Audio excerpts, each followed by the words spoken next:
Alors dans le test 3, on va passer à quelques applications de calcul de probabilité avec la loi normale centrée réduite. Et alors vous allez voir que c'est un petit peu moins sympathique que l'année dernière parce que au lieu d'avoir la calculatrice pour vous calculer les probabilités, il va falloir utiliser la table de probabilité qui est à la fin de votre cours à la page 3. Donc je vais vous montrer dans des exemples comment on s'en sert. Alors la première question c'est, donc x suit une loi normale centrée réduite, quelle est la probabilité que x soit inférieur ou égal à 3 demi? Alors x inférieur ou égal à 3 demi, c'est la probabilité que x soit inférieur ou égal à 1,5. Alors, je vais vous montrer comment ça marche. Voilà, donc là vous avez le tableau avec votre feuille. Alors, il faut regarder le x inférieur ou égal à 1,5. Alors, on l'a ici.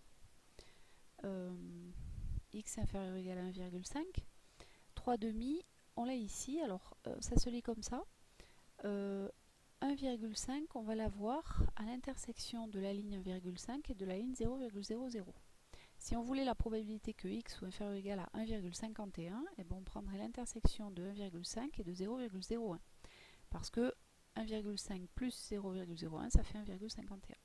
Donc ici, nous, on a besoin de la probabilité qui est là, c'est-à-dire la probabilité que x soit inférieur ou égal à 1,5, ça se lit directement 0,9332.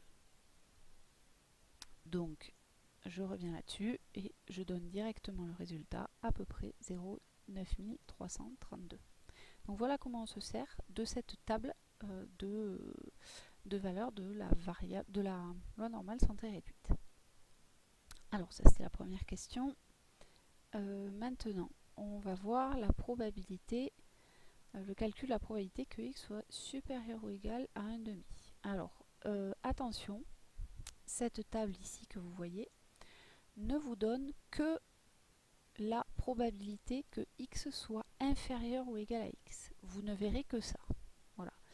On vous le dit ici, par exemple, P de x inférieur ou égal à 1,56. De la même manière que votre calculatrice ne vous donnait que, l'année dernière, je ne sais pas si vous vous souvenez, les valeurs de P de x inférieur ou égal à alpha, et bien c'est pareil. Votre table, elle ne vous donne que les P de x inférieur ou égal à alpha. Et donc, il va falloir jongler avec les propriétés de la fonction de répartition de la variable aléatoire normale centrée réduite pour avoir les autres valeurs de vos probabilités.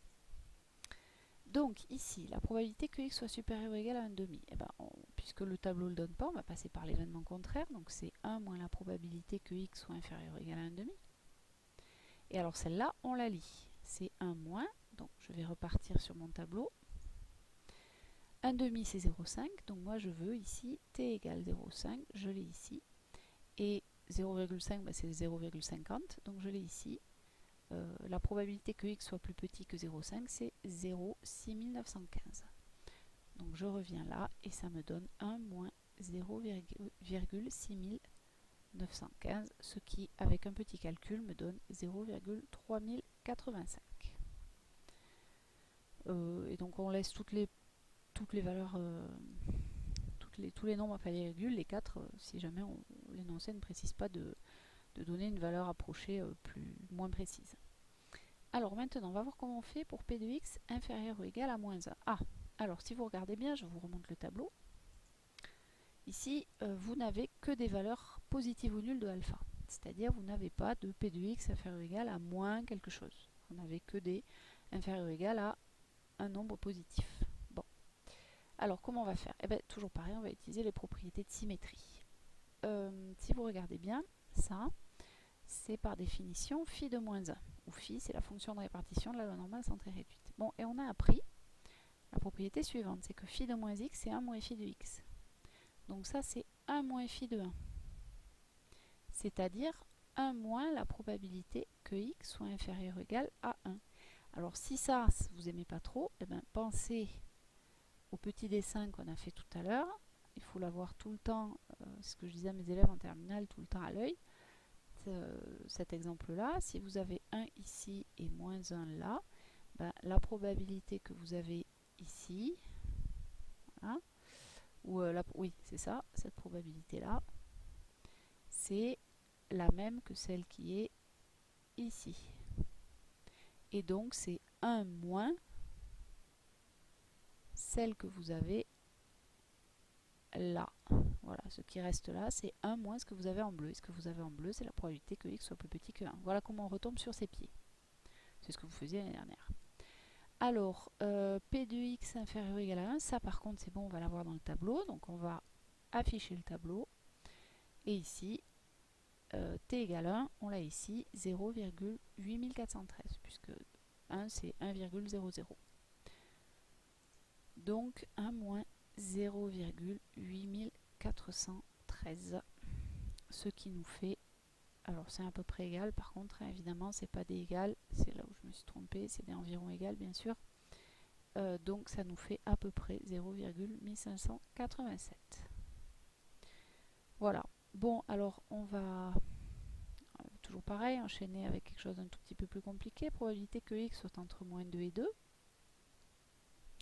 Alors ça par définition, eh ben, c'est phi de 2 moins phi de moins 2. Quand j'utilise la fonction de répartition, hein, souvenez-vous, la probabilité que grand x soit entre a et b, c'est grand f de b moins grand f de a, où grand f c'est la fonction de répartition de la variable aléatoire. Donc grand phi de 2 moins grand phi de moins 2. Alors ce grand phi de moins 2, qu'est-ce que c'est?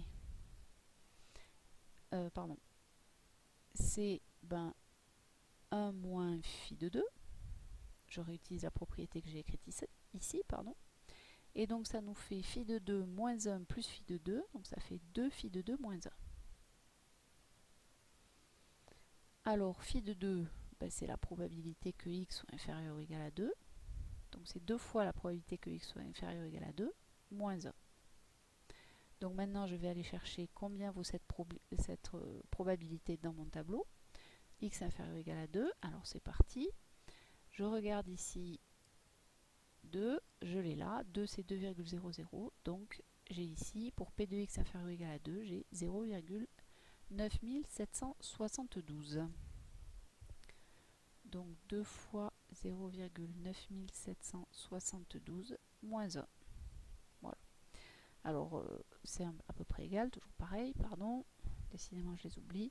Donc ça, une fois qu'on a fait le calcul, ça fait à peu près 0,9544. Toujours pareil, je vous montre le petit dessin. En fait, c'est quelque chose que vous savez déjà. Donc, dans ma gaussienne, probabilité que x soit entre moins 2 et 2. Moi, je cherche cette R-là. Et donc, pour calculer cette R-là, je dis, c'est la probabilité que ça soit plus petit que 2 plus la probabilité, moins la probabilité que ça soit plus petit que moins 2, donc celle-là, mais celle-là, c'est pareil que celle-là, et celle-là, c'est 1 moins celle-là. Ouais, c'est compliqué. Hein. Donc, je fais 2 fois celle en rouge, je fais celle en rouge plus celle en vert, moins 1, parce que j'ai compté 2 fois celle que je voulais. Ouais, voilà. Bon, c'est un peu scabreux finalement, le dessin, c'était pas une très bonne idée. Alors, on continue à utiliser les propriétés de cette fonction de répartition, elle est quand même très très bien, pour calculer la probabilité que x soit entre moins 1 et 2. Alors là, il y a moins de symétrie, mais il y a toujours phi de 2 moins phi de moins 1, et phi de moins 1, c'est pareil, c'est phi de moins x, donc c'est 1 moins phi de x, 1 moins phi de 1. Donc c'est phi de 2 plus phi de 1 moins 1. Autrement dit, c'est la probabilité que x soit inférieur ou égal à 2 plus la probabilité que x soit inférieur ou égal à 1 moins 1. Alors ça, je regarde dans mon tableau. Alors, phi de x inférieur ou égal à moins 2. Non, je l'ai là d'ailleurs. C'est 0,9772 plus inférieur ou égal à 1. Est-ce que je l'avais? Oui, je l'ai ici. P de x inférieur ou égal à 1. 0,8413, c'est des valeurs que j'ai déjà utilisées. Et puis moins 1. Et donc je fais mon petit calcul, je pose mes opérations si besoin, je me débrouille. Ça fait du 1,8185 moins 1. Et donc ça fait 0,8185. Voilà pour la question 1. Alors, pour la question 2, donc on prend un réel strictement positif, petit x, non positif ou nul, pardon. Et on demande de démontrer que la probabilité que grand X soit entre petit x moins petit x et petit x, c'est 2 fois la probabilité que grand X soit plus petit que x moins 1. Alors c'est des histoires pareilles de symétrie, ça va aller vite. Hein. Ça par ses définitions, c'est phi de x moins phi de moins x. C'est la définition de calcul de probabilité avec la fonction de répartition. Avec la propriété, toujours la même, de la fonction de répartition, la loi normale centrée réduite, ça on vient de l'utiliser juste avant, c'est 1 moins phi de x, phi de moins x. Donc ça nous fait bien du phi de x moins 1 plus phi de x, donc du 2 phi de x moins 1, ce qui est la même chose que 2 fois la probabilité que x soit inférieur ou égal à petit x moins 1. Donc ça c'est une propriété qu'il faut connaître par cœur en fait, parce qu'elle va très très souvent vous servir. Donc il vaut mieux la connaître par cœur, on vient de la démontrer, vous la saurez.